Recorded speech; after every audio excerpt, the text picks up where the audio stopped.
The XP-59A rolled out into the sunlight for the first time.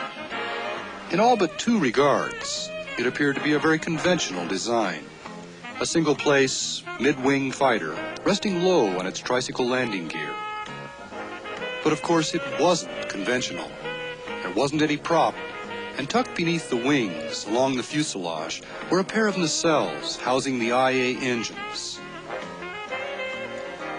Those engines roared to life for the first time on the aircraft that day.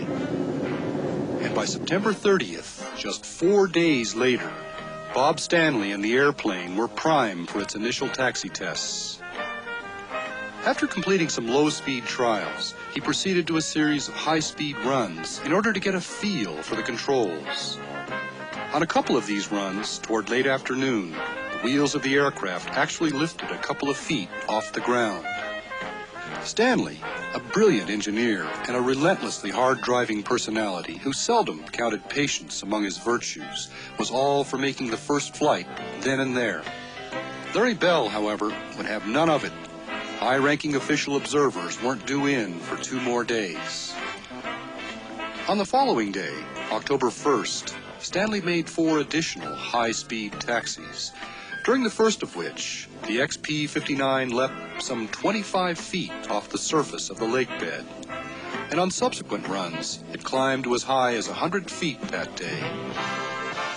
Unofficially, the XP-59A had unquestionably flown. But the brass hadn't been there to see it, so officially, it hadn't really happened. Finally, on October 2nd, the brass was on hand.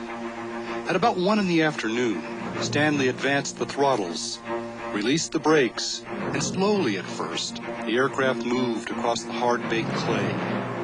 After what seemed like an unusually long takeoff roll, its wheels finally left the ground. And less than 13 months after commencing the project, America had officially entered the jet age.